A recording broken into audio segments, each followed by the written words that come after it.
Allora diamo il buongiorno ai nostri amici che seguono il canale del Lupo della Steppa e oggi li abbiamo per poter parlare di un tema molto interessante. Proprio per questo tema abbiamo chiamato due personaggi molto interessanti.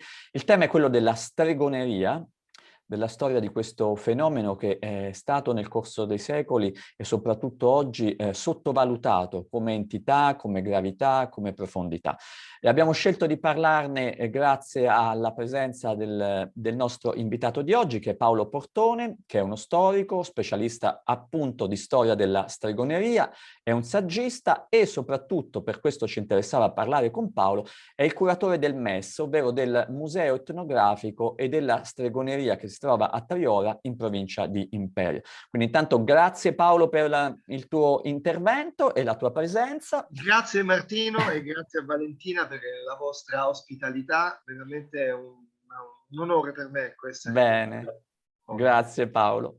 E appunto la nostra altra ospite, che oramai è un ospite, diciamo, di routine, che collabora ormai da un po' di tempo con il Lupo della Steppa, con il nostro canale, è Valentina Ferranti, che oggi guiderà un po' le danze di questa bella conversazione. Valentina la conoscete già, è un'antropologa, è scrittrice, è articolista, quindi ha scritto numerosi volumi dedicati ai temi dell'antropologia e in particolar modo per quello che riguarda il mito, il linguaggio dei simboli, la distopia, con un occhio molto particolare quindi su quella che è la problematicità e le tematiche del mondo contemporaneo. Quindi grazie anche a te Valentina di Grazie intervenire. Martino dell'invito e sono contenta di essere qua con te e con Paolo, ovviamente è un grande onore. Bene.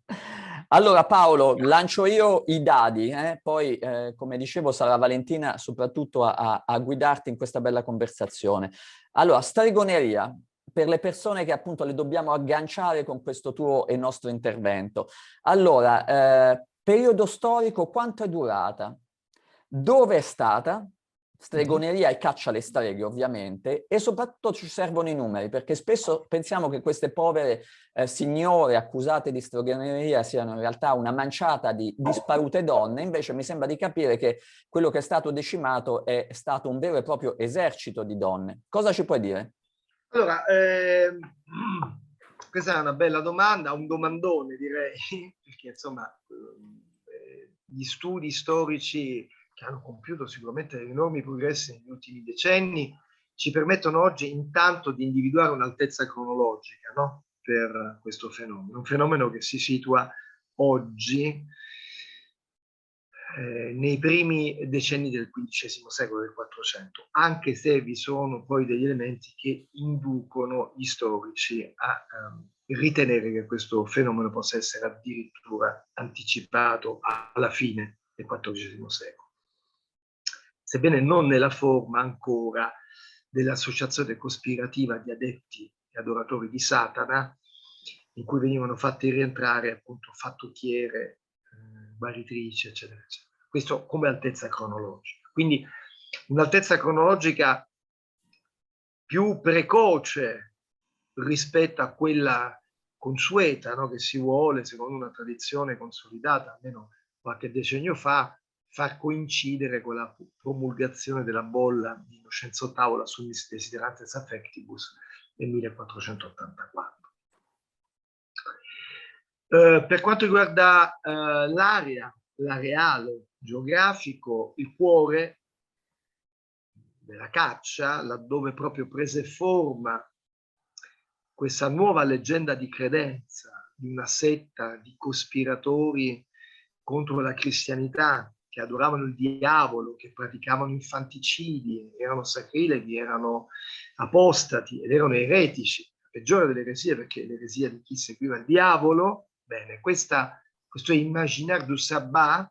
Il Sabbat è il rito principale di questa presunta setta satanica o satanista, perché di questo si tratta fondamentalmente. Bene, l'area è l'area delle Alpi centro-occidentali, quindi il Delfinato, la Savoia, il Vallese, per quanto riguarda la Svizzera, la Svizzera romanda di francofona, e quindi la parte del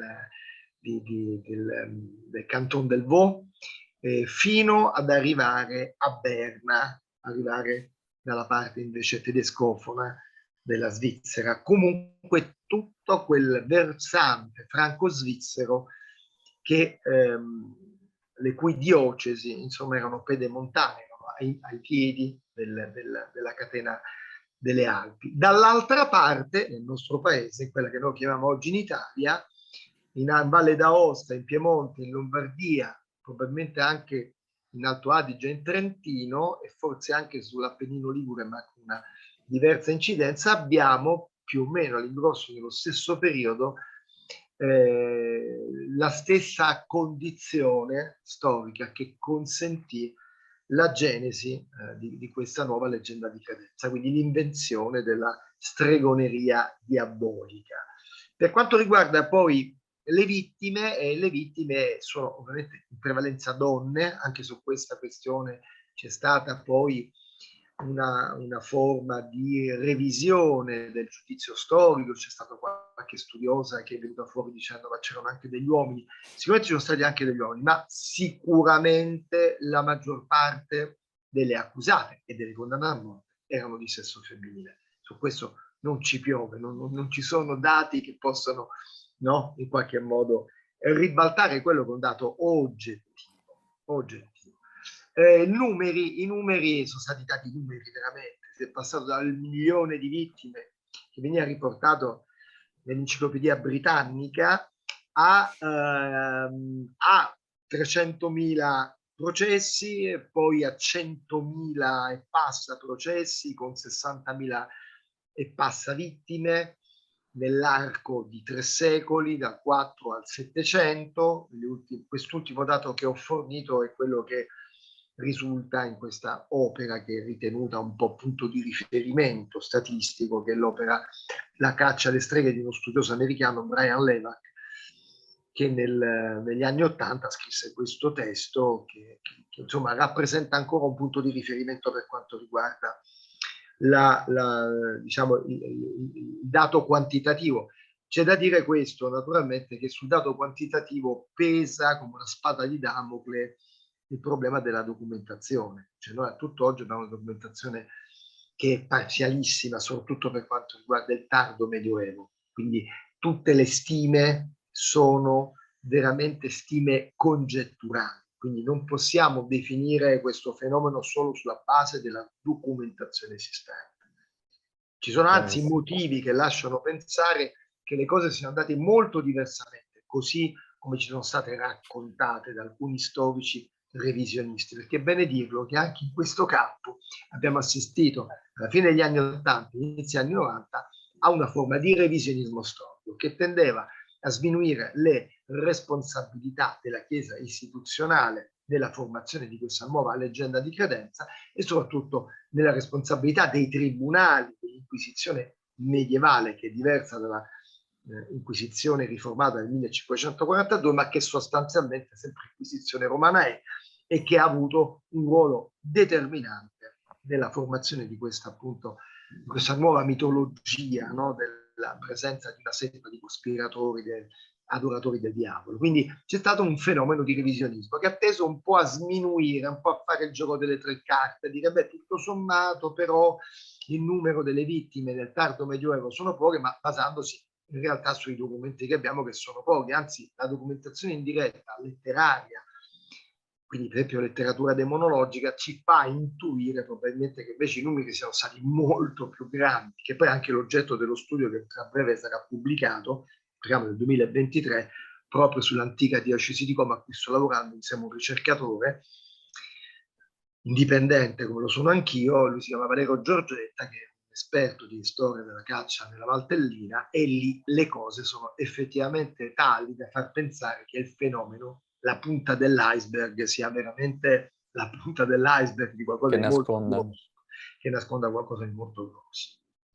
Paolo, perdona, poi vorrei che intervenisse Valentina, che ovviamente da donna, secondo me, ha armi più affilate nel suo eloquio e nella sua presenza di quanto possa fare io. Allora, tu parlavi di centinaia di migliaia, apparentemente di processi, però quello che mi pare mi è sfugito, forse non è detto, il numero concreto, cioè quante sono state le vittime, cioè le donne che effettivamente sono state il numero uccise. concreto l'ho detto, Lei... non, non, non è emerso così chiaramente, ma l'avevo già in qualche modo anticipato, secondo le stime date da questo storico statunitense, dovrebbero essere 100-110.000 i processi e 60.000 le vittime. Però, 60.000. ripeto, stiamo parlando di stime naturalmente al ribasso, nel senso che sono stime fondate sulla documentazione attualmente disponibile, quindi sono congetturali in qualche modo. E come ho spiegato prima, probabilmente invece abbiamo degli elementi che che ci inducono a ritenere che forse la cosa sia molto più vasta e molto anche più precoce di come l'abbiamo immaginato. Certo. Allora, a questo punto, visto che stiamo parlando di cifre esorbitanti, perché insomma 60.000 esseri umani, la maggior parte di sesso femminili, massacrati in maniera sistematica perché accusate, come dici tu, di pratiche di stregoneria che poi in un qualche modo viene tutto messo in un unico pentolone che sembra essere legato dal comune denominatore del culto a Satana. Quello che mi interessa, e vorrei che qui veramente fosse Valentina a intervenire poi a guidare lei i giochi, perché così tanto le donne e cosa in realtà facevano queste donne per essere così tanto oggetto di vituperio ed attenzione, quindi di oggetto di una eliminazione sistematica? Io ti posso rispondere che nel 1486, quando fu pubblicato il Malleus Maleficarum, il martello dei malefici, che in realtà sono malefici, ma in realtà sono malefiche, quelle che vengono poi additate come principali schiave di Satana dai due autori, due domenicani, due predicatori, due appartenenti all'ordine dei predicatori, Institoris, Kramer e Sprenger. Institoris è il nome latino di questo Kramer. Stiamo parlando di un testo che nella prima parte, per abbondanti 10 pagine, 20 pagine, un po' come se fosse una sorta di Mein Kampf della misoginia, no? Laddove Mein Kampf ha questo mantra che viene ripetuto, no? Che gli ebrei sono i responsabili di tutti i mali del mondo. Ecco, nel Mein Kampf dei demonologi c'è questo Malleus Maleficarum, 20 pagine sono dedicate a definire la donna come una persona, un soggetto più vicino in realtà al diavolo che non a Dio, ma questo secondo una tradizione misogina di matrice monastica che vedeva nella donna, no, quella, pensiamo a Eva, no? Tant'è vero che viene citata Eva, no? Proprio nel Malleus Maleficarum come esempio dell'infingardaggine femminile, no? Dell'essere comunque dotata di una natura che, se non ridotta a regime dall'uomo, rischia ovviamente di essere un concentrato di carnalità, un concentrato di sessualità, un concentrato di malizia, cioè di tutte le nequizie che possono essere, secondo una tradizione misogina, che però, va detto, non è solo cristiana, perché è presente anche nella tarda antichità. Pensiamo a Giovenale, pensiamo a certe sue opere, no, in cui lui prendeva di mira le donne, no, per i costumi, per i loro atteggiamenti, no, nell'impero, no? Quindi una tradizione misogena che non è solamente presente nel cristianesimo, no? Ma che il cristianesimo riprende all'ennesima potenza. Anche qui la questione è molto lunga, perché poi, insomma, evidentemente noi non possiamo tazzare il Gesù storico, Yeshua, chiunque egli sia stato, no? Di essere un misogino, non fosse altro per il fatto che nella sua compagnia facevano parte anche delle donne, no? Comunque delle donne sono state quelle che hanno sostenuto la sua figura, no? D'altra parte, e questo a prescindere dal ruolo di Maria Maddalena e di tutta quell'altra questione che ha fatto la fortuna di Dan Brown, ma il problema rimane nel senso che poi c'è un cristianesimo di Cristo, di Gesù storico, e poi c'è un cristianesimo paolino, no? Che è il cristianesimo che si fa chiesa e che con Paolo, ex appunto e come tutti gli ex e come tutti i neofiti, dotato di un certo fervore, no? Anche antigiudaico, anche giudeofobo. E San Paolo è sicuramente quello che per primo introduce degli elementi molto forti. Le donne quando si recano al tempio non devono recarsi con i capelli sciolti, no? Perché i capelli sciolti, come quelli che ha la nostra bella Valentina, sono comunque un allettamento del diavolo, una tentazione diabolica. No? Guarda Paolo, scusami se ti interrompo, no, ma proprio io volevo iniziare il nostro dialogo proprio sulla questione dei capelli, perché nel Malleolus Maleficarum si parla proprio anche di alcune parti del corpo della donna e dei capelli che tu hai appena citato come forma massima di seduttività, certo. E quindi il fatto che questo veicolo diventano un veicolo di seduttività e quindi di malia possibile è ben descritto nel Malleolus Maleficarum, dove vengono questo è molto interessante perché anche San Paolo appunto predicava una velatura, no? Una velatura, poi c'è San Paolo, poi interviene anche sulla questione anche del ruolo delle donne nella Chiesa primitiva, no? Nella Chiesa, diciamo, dei primi secoli. Origini, certo. Cioè delle origini, lui interviene dicendo alle donne, voi comunque non dovete mettere bocca in cose di fede, no?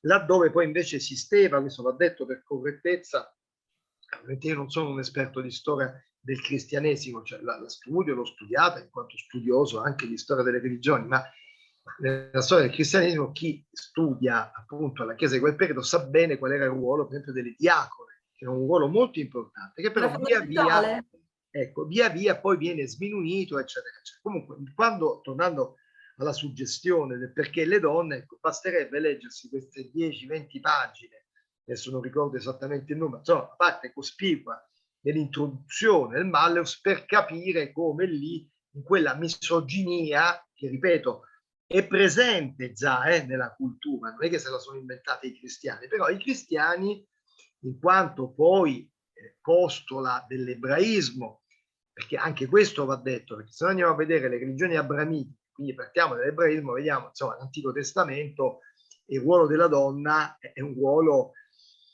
insomma, sicuramente controverso, potremmo dire, se dovessimo usare le categorie del politicamente corretto, no? Non voglio spoilerare, però per esempio uno dei motivi del grande successo della Wicca nel mondo, nell'anglosfera, è dovuto al fatto che molte gender fluid, ma anche molte donne, sì, molte gender fluid, perché insomma la Bibbia è troppo binaria, insomma, comunque quella roba lì, però molte donne che aderiscono alla Wicca nell'anglosfera in realtà ritengono che la Wicca, quindi questa reinterpretazione della stregoneria in chiave moderna, ma ne affronteremo magari in un'altra occasione, perché è un argomento abbastanza articolato, e ritengono che diciamo la religione cristiana, ma anche quella ebraica, non possano rappresentare pienamente le donne, proprio per il ruolo che le donne, no,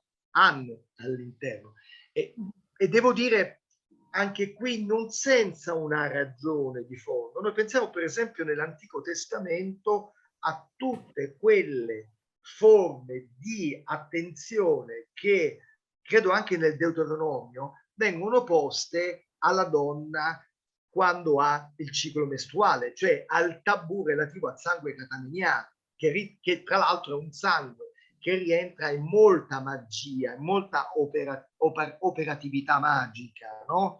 Quindi il fatto che la donna una volta al mese abbia, ovviamente nel ciclo riproduttivo, questa effusione di sangue guasto, come lo dicevano loro, rende la donna di suo già un elemento infettante che può infettare.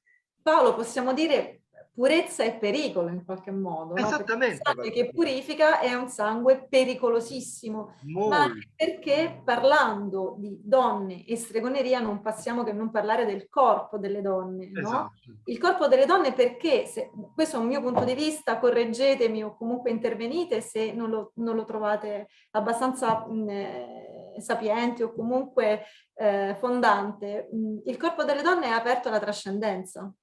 È per questo che è pericoloso, cioè la donna ha per sua struttura fisica delle aperture, mi vengono in mente le pizie che vaticinavano attraverso la parte bassa del corpo fino alla bocca. Anche per questo le donne sono state, uso un termine della grandissima Ida Magli, tabuizzate, quindi è stato levato loro la parola o comunque la possibilità di esprimersi anche da un punto di vista corporeo.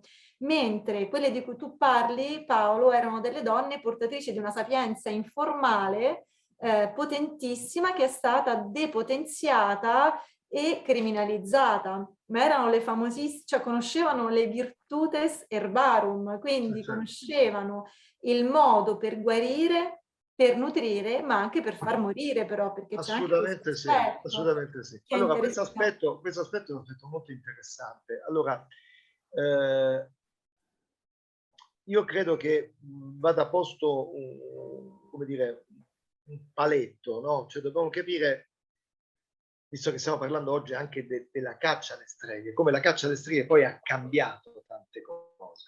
Ha cambiato tante cose per il semplice fatto che, per esempio, ha risemantizzato delle mitologie, vogliamo definire così, delle tradizioni. Assolutamente. E quindi le ha fatte diventare qualcos'altro, no? E qui c'è il famoso testo di Ginsburg, no? Sui benandanti, che è stato quello che poi lo ha reso famoso e celebre, quando dice: queste persone sono state 2 volte violentate, una volta nel loro immaginario, una seconda volta nei loro corpi, no? Quindi voglio dire, c'è stato questa roba qui. Poi c'è stato, sicuramente, quello che dice Valentina, acutamente, cioè un discorso poi di controllo del corpo, no? Michel Foucault dice: nel momento in cui hanno smesso di accendere roghi, hanno aperto poi i manicomi. Non è casuale, cioè voglio dire, c'è un controllo, no, del corpo in cui c'entra e come la caccia alle streghe, no? Come no? Io oggi ho portato qui questo libro, questo è un manuale scolastico. Ecco, la caccia alle streghe è un fenomeno che dura 3 secoli, abbiamo detto prima, Martino, no? Che vede coinvolte tutta quella gente, no? Che ha delle ripercussioni sul nostro immaginario e sui nostri corpi. Adesso poi continueremo anche su questo tema. Ecco, un argomento che viene trattato, guardate qui, proprio neanche in un paragrafo, in un poco più di 20 righe. Ancora più temute erano le streghe, poiché potevano celarsi anche delle persone più insospettabili. Esse erano accusate di aver tratto i loro poteri dal matrimonio con Satana, che aveva loro imposto la segretezza per poter stravolgere più agevolmente l'ordine divino. Era necessario dunque smascherarle attraverso un qualche difetto fisico. Erano donne di una straordinaria bellezza e la calunnia di un vicino poteva essere motivo per portarle al rogo. Nulla ci viene detto di quello che facevano queste donne. E questo è il punto da cui partire per ricollegarmi alla giustissima osservazione di Valentina, no? Cioè, che cosa ha a che fare questo con noi? Noi, dicevo prima, ha a che fare, l'ho già detto, cioè, in qualche modo mi sono già esposto in tal senso, no? Ha a che fare con quello che noi siamo oggi, cioè quelle persone che vengono mandate al rogo e di cui non ci dice nulla. Cioè uno paradossalmente, leggendo questa roba, potrebbe credere che effettivamente erano o delle povere pazze, cosa che poi viene detta più avanti in una lettura di approfondimento da loro, o se no erano delle superstiziose, quindi di nuovo riportando quelle categorie, ovviamente dove non c'è più il diabolico accanto a superstizione, ma rimane il discorso della superstizione. Per cui queste donne che avevano sicuramente una conoscenza, per esempio, delle erbe, no? Valentina parlava prima delle domine erbali, ma questo è il dubbio che avessero delle conoscenze erboristiche, anche per un semplice motivo: in un'epoca in cui ovviamente non c'era un sistema sanitario nazionale, non c'erano i medici condotti, ma chi è che si prendeva cura della salute delle comunità, dei ceti subalterni, se non le donne, per la loro anche contiguità con la maternità? Molte di queste che furono accusate erano levatrici, e le levatrici tra l'altro avevano un ruolo anche molto importante nel controllo delle nascite, che non solamente le pratiche abortive, ma che erano anche gli infanticidi. Pare brutto a dirsi, ma molte di queste levatrici erano come delle accabadora dei bambini che nascevano malformi o deformi, o come li si voglia chiamare, quindi con bambini con problemi. E quindi naturalmente molte di queste entravano poi nell'occhio del ciclone, no? Perché è chiaro che comunque uccidevano dei bambini, no? Allora, tutte queste attività che erano svolte all'interno di una concezione che era quella magica, per cui non si operava solo con l'incantamento, ma anche con i carmina, quindi si operava anche con la parola, quindi era una medicina magica, come qualche antropologo l'ha definita, ma che era la stessa medicina magica anche dei medici patentati che uscivano fuori dall'università, ma che erano solamente maschi, questo va detto, perché alle donne fu proibito dalla fine del 300 di esercitare la professione medica, questo da un famoso parere, credo fosse il 1398, dell'Università della Sorbonne di Parigi, no? Si proibì alle donne di esercitare la professione medica. Poi l'ultima, lo sappiamo, Valentina lo sa, abbiamo anche parlato, è Trotula, no? La scuola salernitana, Troctula, eccetera, è l'ultimo, no? Enclave di donne che possono curare. No? Poi lasciamo stare il De Garda, eccetera, ma dico, quelle sono donne medichesse, diciamo così. Dopo di loro non c'è più nulla. E rimangono ovviamente queste donne del popolo, detentrici informali di carisma, che significa che ha un carisma riconosciuto dalla comunità, ma non riconosciuto dall'autorità. Sì. E quindi queste si ritrovano praticamente nel cul-de-sac, o meglio ancora, sul discrimine tra due sfere di influenza, i sacerdoti maschi da un lato e i medici maschi dall'altro.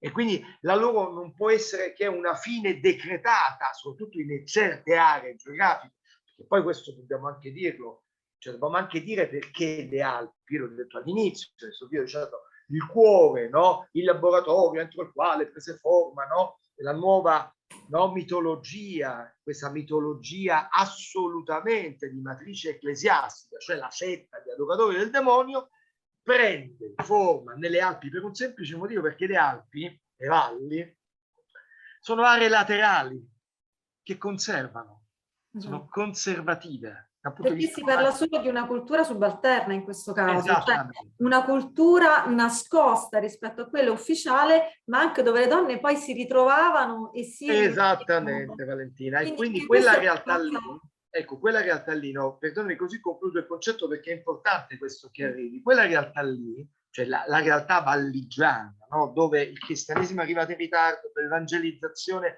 ancora nel V-VI secolo d.C. tarda ad arrivare, mantiene delle tradizioni, mantiene soprattutto dei ruoli in cui le donne ancora sono molto importanti. Allora, poi che succede? Che quelle aree geografiche, c'è un motivo storico di tutto questo, quindi le Alpi centro-occidentali, per ragioni storiche, il trasferimento della Chiesa da Roma ad Avignon, a partire dal 1309.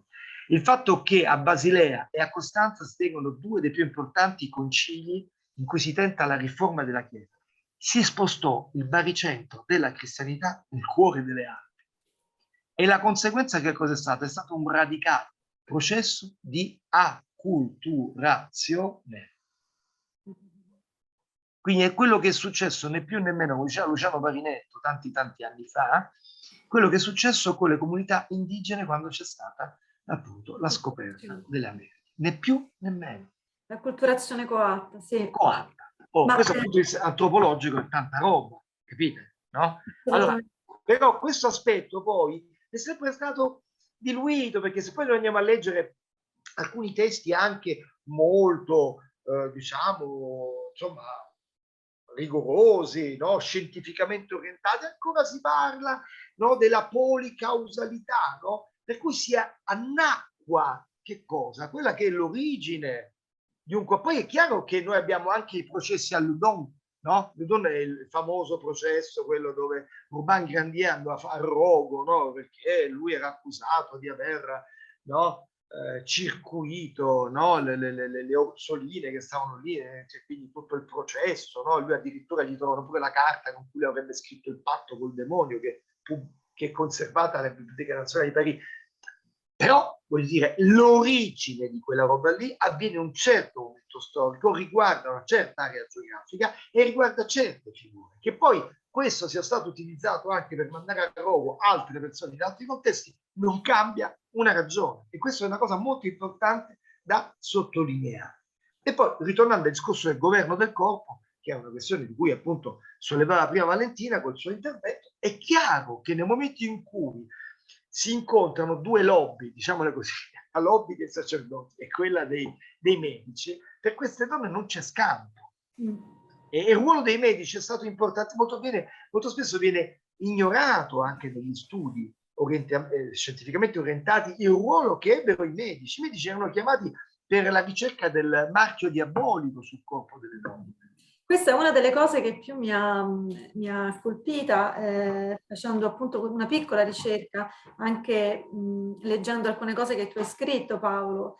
Si cercava un punto sul corpo della donna denudata durante i processi, durante le torture, e questo punto doveva essere un punto di non dolore che sanciva l'appartenenza diabolica, o anche una particolarità corporea, che poteva essere un neo, che poteva essere un'escrescenza, qualsiasi cosa, cioè un punto. Quindi c'era questa indagine sul corpo della donna, cioè immaginiamoci questa donna denudata, accusata di stregoneria, e forse magari solo una guaritrice di campagna, appunto, o comunque una donna che praticava come dire, che effettuava un dialogo con una persona che gli chiedeva aiuto per levare la mala ombra, no? Che è una cosa che possiamo anche imputare a certe modalità che utilizziamo oggi. Pensiamo anche a tutte le professioni della cura, della mente, no? E tante altre cose. Per cui veniva proprio vivisezionata, e poi questa cosa del fuoco, il fuoco che elimina ogni traccia e che purifica, perché poi ci sono due aspetti del fuoco sul corpo della donna: purificazione, eliminazione totale di ogni traccia dell'esistenza, e purificazione. Quindi è un aspetto molto interessante questo. Molto, molto interessante. Guarda, mi offri il destro per dire una cosa che secondo me può essere interessante per chi ci sta ascoltando. Ossia, le operatrici della magia tradizionale, quando vengono costrette nello stereotipo della strega diabolica, cioè di una adoratrice, no? Di un culto satanico, perché di questo si parla, a loro vengono attribuite le arti malefiche. Ora, cosa sono le arti malefiche? È quello che noi chiamiamo in inglese sorcery, è la magia nera. Ora si dà il caso che però, per chi ha un minimo di conoscenza antropologica, la magia, come prima, pensiamo a Fraser, no? Il ramo d'oro, no? La classica, no? Prima magia, poi la religione, poi la scienza. Però la magia, prima della religione, è un sistema di comprensione del mondo. La magia funziona, la magia omeopatica, la magia simpatica. Allora, la magia può essere positiva o negativa. E la stessa persona può, quella che pratica la magia, fare il bene e fare il male. Questa ambivalenza della magia viene spezzata dalla Chiesa a un certo punto e attribuita alle donne che praticavano la magia solo la parte negativa. Parla proprio molto semplice. Che poi tra l'altro magia e scienza non c'è una differenziazione così come noi oggi la viviamo. No, però dico, dal punto di vista di Fraser, che è un positivista, quella idea, no, del modello di sviluppo unilineare, e tra l'altro non è che ci abbandonano molto, perché insomma, oggi c'è il neopositivismo, per cui il riduzionismo scientista non è molto lontano da quello che pensavo. Però Fraser, quando analizza la magia, no, come una forma di spiegazione e interpretazione, dice delle cose che sono ancora oggi interessanti, nonostante sia passato tanto tempo. Però, tornando a noi, quello che secondo me è importante è sottolineare come queste donne, quindi non semplicemente, come dice il manuale scolastico, delle streghe che dicevano di essere, ma delle donne sapienti, delle donne di potere, tra virgolette, esercitavano una magia che sicuramente era necessaria all'interno della comunità per affrontare il maleficio, cioè l'idea che qualcuno potesse farti ammalare le bestie, i bambini, farti appassire le vigne, no? Distruggere i raccolti, però con una eziologia diversa rispetto a quella che offre la Chiesa, perché la Chiesa ti offre il rogo come, no? Extrema ratio, cioè arriva il prete, in quel caso il domenicano, non bandisce il tempo di grazia, sono questi 40 giorni in cui tutti possono dire di tutti, e quindi poi immaginate nelle comunità che cosa poteva accadere, quindi accettate anche denunce anonime, eccetera, eccetera, e in quel tempo ovviamente si dà la possibilità alla comunità di trovare il capro espiatorio, detta proprio in termini banali. Va bene? E questa, se mi permettete, è stata una perdita enorme, anche perché la malattia era sociale e socializzata, quindi c'era anche, cioè le donne che guarivano avevano questa capacità di socializzare la malattia e quindi la persona malata si sentiva anche curata dall'intera comunità. Esattamente, e quello che voglio aggiungere è che queste donne che praticavano la magia tradizionale, per tradizionale intendo dire la magia ambivalente sostanzialmente, quindi quello che dicono è counter magic, no? Cioè la contromagia, erano donne che riuscivano a intervenire nel controllo della maleficium, quindi della paura di essere infettate, no? Dal malocchio, eccetera, su una base che è completamente diversa da quella che è la figura della strega diabolica. La dico in altri termini. Laddove la strega diabolica è solo una maga malefica,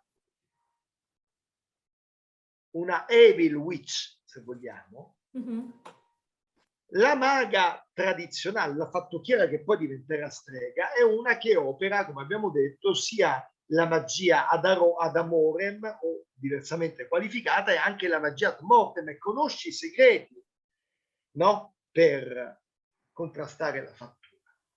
Ma quello che è ancora più importante, dicevo, l'eziologia del maleficio nella concezione tradizionale. C'è un testo che io vado ripetendo a tutti di leggere, perché è un testo di un allievo di Ernesto De Martino, Cesare Bermani, si intitola Volare al Zappa, che è del 2008, deriva Prodi e la casa editrice. Cioè, è un testo, secondo me, di una importanza clamorosa, perché innanzitutto cerca di mettere insieme la testimonianza antropologica, la documentazione, la ricerca sul campo con la documentazione storica. E già questa roba, ragazzi, è come mettere insieme la suocera con la nuora, perché qui gli storici non parlano di antropologi, l'antropologi non parlano, quindi è un problema. Però, giustamente dice Cesare Bermani, per capire cos'è la stregoneria bisogna mettere insieme i due elementi, se no avremo sempre una visione di storia. Cioè, la storia della stregoneria, se la fai solo sui documenti, avrai la storia degli inquisitori, che è quello che dice Buber Ginsburg, fondamentalmente. E quindi l'importanza di accedere anche alla documentazione orale. E infatti Cesare Bermani in questo testo che cosa fa? E arriviamo all'eziologia, ci sto arrivando. Cioè Cesare Bermani in 20 anni, dagli anni 60 agli anni 80 dello scorso secolo, analizza nel Teramano a Villa Zaccheo come funziona la cosiddetta stregoneria folclorica, cioè come funziona il concetto di maleficio all'interno di una comunità agricola, che non ha vissuto però che cosa? Non ha vissuto quella fase cruenta della caccia alle streghe, invece hanno vissuto sul nord Italia, quindi non c'è stato quel travaso di idee, eccetera, e quindi che si è mantenuta abbastanza integra. Allora, come funziona il maleficium? E come funziona il governo del maleficium a Villa Zaccheo? Ed è interessantissimo. Allora, chi è in grado di spargere la media, cioè il malocchio, è una donna che nasce in determinati periodi dell'anno. Per esempio il 24 dicembre. E se maschio diventa licantro. Allora, queste donne non è che sottoscrivono un patto col diavolo, ci diventano per un cattivo destino. È come se fosse un tic il loro. E quindi questa eziologia della malattia, del maleficium, della malattia magica, è completamente diversa da quella che propongono gli inquisitori, per cui ci sono delle donne che fanno un patto col demonio, si uniscono a Carnamedano, tutt'altra roba. Tra l'altro, a Villa Zaccheo si può intervenire sulle bambine che nascono in quei mesi dell'anno, dico il 24 e 1, poi c'è anche marzo, vari giorni e mesi dell'anno tabuizzati. Si può intervenire con la mercatura. Che cos'è la merca? È una sorta di rito di purificazione dal cattivo destino. Cioè, si incide il piedino della bambina con un bastoncino, fa uscire qualche stilla di sangue, e quello dovrebbe in qualche modo garantire, no, un cambiamento, se si interviene in tempo, del destino, no? Quindi intervenire sul destino, perché se non si interviene, quella porterà con sé involontariamente. E allora questo però che cosa determina? Un'altra cosa molto importante: come si interviene quando succede che si ammala una vacca. Allora, chi ha avuto la vacca che si è ammalata va da quella donna che all'interno della comunità è riconosciuta come strega, ma in quest'altra accezione, e con una serie di blandizie e con una serie anche di minacce, quindi di offerte di olio, di latte, ma anche di minacce che guarda che non te meno se tu non mi fai, non mi levi il malocchio, eccetera. La donna a un certo punto, in un certo modo anche ritualizzato, questo racconta Cesare Bermani, si fa la pipì addosso. Nel momento in cui fa la pipì addosso, si certifica essere lei la donna che ha dato, no? che ha mandato, no? il sortileggio, che insomma il malocchio che ha fatto ammalare la vacca, e in quel momento stesso la donna è costretta a levare, no? Il malocchio. Quindi in sostanza, in altre parole, queste donne che vengono riconosciute come streghe, tra virgolette, all'interno della comunità di Villa Zaccheo, e questo in un periodo, ripeto, in cui lui fece queste indagini sul campo che va dagli anni 60 agli anni 80, quindi un ventennio, erano ritenute delle donne che agivano involontariamente e che potevano essere neutralizzate con appunto una forma di counter magic, di contromagia, ritualizzata anch'essa, e soprattutto erano tenute sul palmo della mano, cioè potevano vivere di rendita, se vogliamo così, all'interno della comunità, perché la comunità sapeva da chi rivolgersi se succedeva qualcosa di anomalo, quindi completamente diverso. Invece, cosa succede? Che questo diciamo governo naturale, di questo termine per intenderci, del maleficium, del male, viene proposto dalla Chiesa un altro governo del maleficium che è giudiziario. E questo è il dato storico di fondamentale. Quindi tu dici che se in un contesto tradizionale come quello dell'esempio che hai fatto antropologico nella zona del Teramano, diciamo, sì, arcaico, tutto questo sistema magico funziona ed è funzionale a un'economia tradizionale, quindi serve, anche se c'è del bene o del male, però comunque serve a riequilibrare delle dinamiche che vengono riconosciute come tali. Nel momento in cui invece c'è lo stigma, diciamo, ecclesiastico, a quel punto tutto questo viene fatto ovviamente piazza pulita, rimane solamente l'elemento negativo ed essendo individuato come negativo va comunque estirpato, eliminato, come diceva Valentina, attraverso il fuoco purificato in maniera che non lasci è una traccia alcuna. È un evento catartico che serve proprio a liberare. Infatti poi accurrevano tutti. Noi esatto. Prego. Ma rispetto a quello che diceva proprio adesso De Martino, no, su questo processo, tu prima, Paolo, hai citato Ernesto De Martino, no? Grandissimo maestro che poi non ha mai creato una vera e propria scuola antropologica, no? Però è uno degli antropologi, secondo me, più importanti per quanto riguarda il panorama internazionale. E De Martino ha fatto uno studio interessantissimo negli anni 50 sul tarantismo. Sì.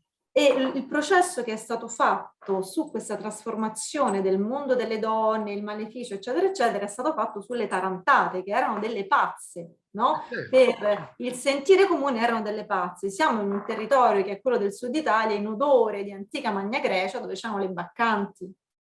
Quindi anche lì c'è un collegamento con un'ancestralità molto più strutturata.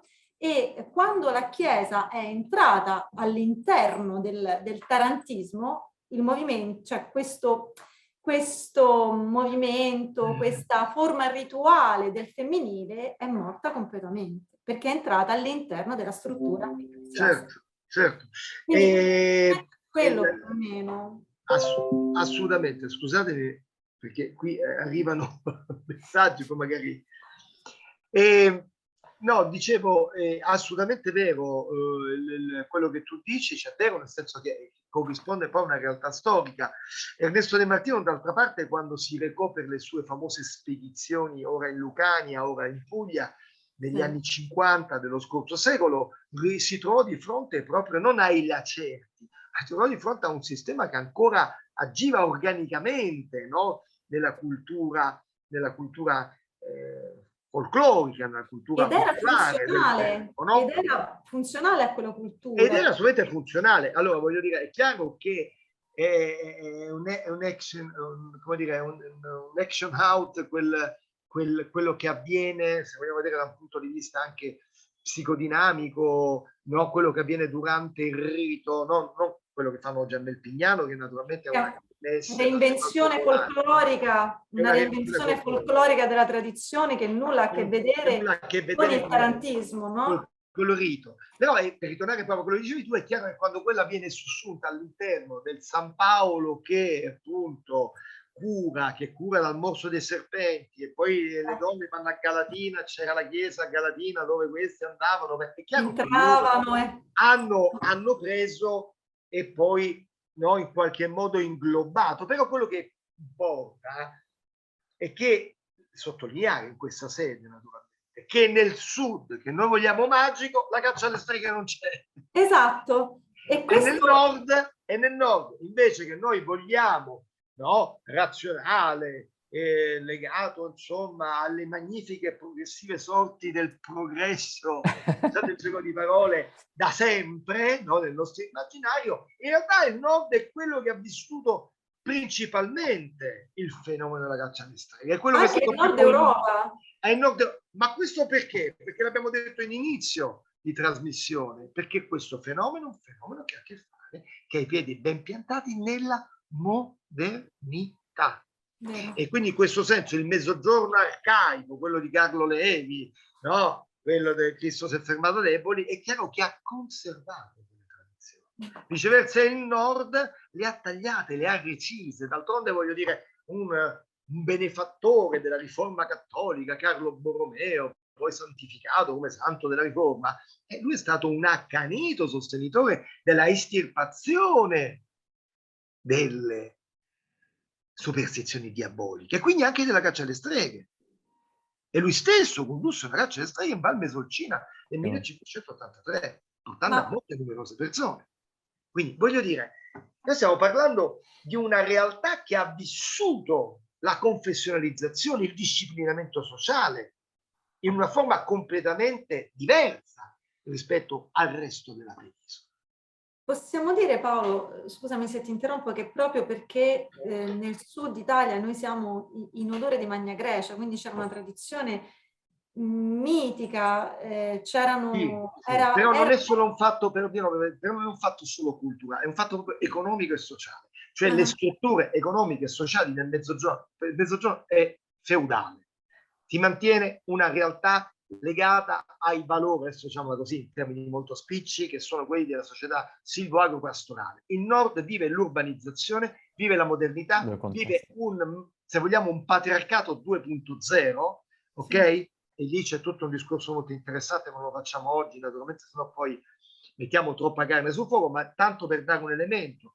Nel nord, nel centro-nord del nostro paese, quella che è l'attuale Italia, ok? Si sviluppa per esempio una satira, la satira del villano. La satira del villano era la satira che nasceva in ambito urbano e che vedeva nei contadini gozzuti e nelle loro donne essere più vicini al demonio che non a Dio. Quindi c'è un elemento di classe sociale e quindi anche culturale nei confronti delle campagne e degli angoli cosiddetti oscuri del continente, cioè le valli, le montagne, le zone paludose, cioè le zone dove non è arrivata la civiltà. Quindi un'involuzione, possiamo dire. Esatto, ma è proprio così.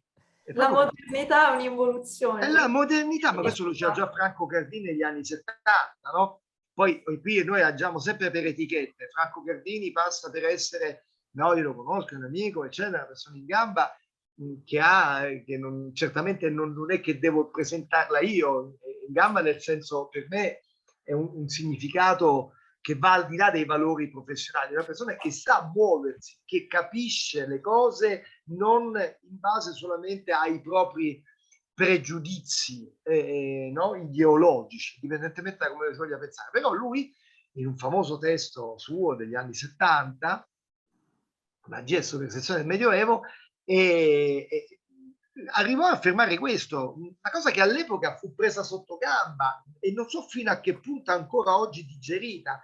Lui disse proprio questo, che nei campioni della modernità, cioè della civiltà urbana, che troviamo presenti i massimi assertori della realtà, della stregoneria diabolica, della realtà dei poteri stregonici, in loro, non nei campioni dell'aristocrazia feudale, che poi è quel feudalesimo appunto del Mezzogiorno d'Italia che poco gli importava, insomma, di andare a colpire, no? Anzi, usavano quelle donnette, anzi loro stessi erano immersi in quel mondo. Wow, viene fuori un panorama di un mondo capovolto. Penso di sì, perché questo è, ecco perché dico che è un tema che veramente a me dispiace, insomma, veder trattato a pagina 111 questo manuale in un sottoparagrafo di 20 righe. Beh, questo è ovvio. Quindi questo secondo me è un aspetto, direi, su cui va fatta una riflessione, no? Ma va fatta una riflessione anche in quel mondo femminista, per esempio. No? Noi abbiamo le lobby storiche.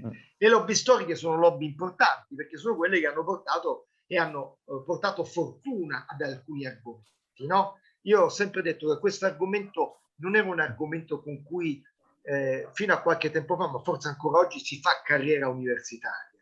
È un argomento diciamo border, no? Cioè, mi ricordo dei colleghi universitari che sono diventati professori ordinari, eccetera, che si stupivano che potessero esserci persone che si interessavano di queste quisquiglie della storia, questi cascami, altri più elevati erano i temi, no? Che dovevano essere affrontati. Ma perché? Perché i soggetti di questa storia sono donne, e questo l'abbiamo detto all'inizio, ma aggiungiamo anche povere.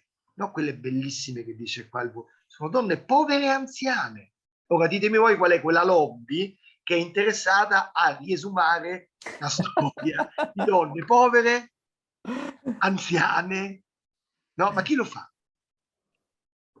Senti, comunque... questo dà il senso anche di quella disattenzione, no? Questo, lasciatemelo dire proprio in chiusura, però per una cosa importante, cioè quando noi andiamo a vedere anche la letteratura scientifica di questo argomento, su questo argomento, la letteratura scientifica c'è tantissime cose su come funziona l'Inquisizione, abbiamo una prosopografia degli inquisitori domenicani che fa veramente spavento, tante cose che sono state scritte da questo punto di vista, ma non abbiamo ancora un'anagrafe delle donne che sono state mandate al rogo.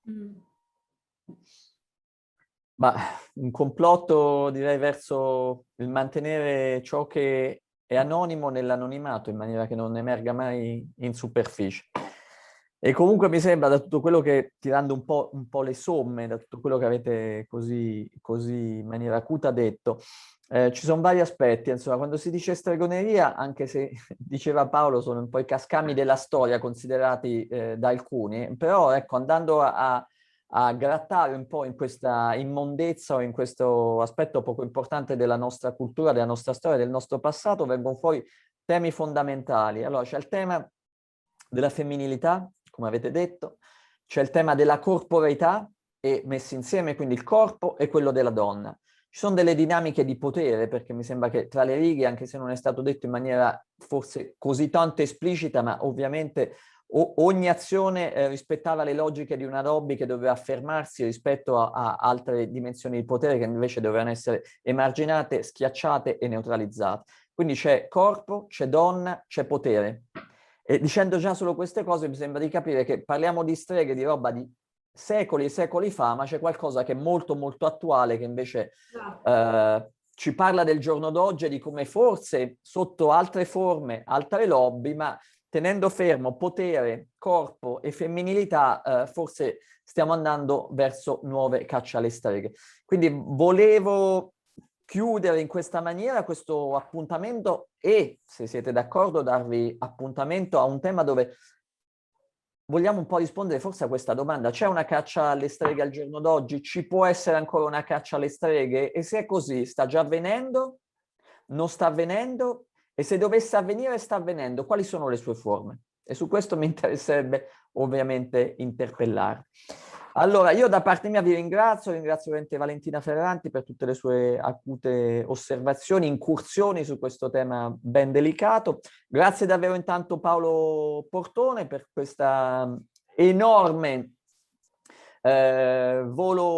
tragitto a volo d'uccello che ci hai fatto fare sia a livello storico, quindi dandoci delle informazioni sulla cronologia e la diacronia di questi aspetti e sulle puntualizzazioni che a molti sono sconosciuti, i numeri, perché al nord Italia e non al sud, quali sono sul lago della bilancia, mettendo sui due piatti della bilancia il nord Italia di un'epoca e il sud Italia di un'epoca, per quale motivo c'è stata appunto una caccia alle streghe nel nord tanto moderno e invece passato inosservato in un sud, tra virgolette, così tanto arretrato, che poi abbiamo visto arretrato non era e non è per niente. Quindi vi ringrazio e se siete d'accordo vi do appuntamento a prestissimo per vedere Streghe oggi, caccia alle streghe oggi.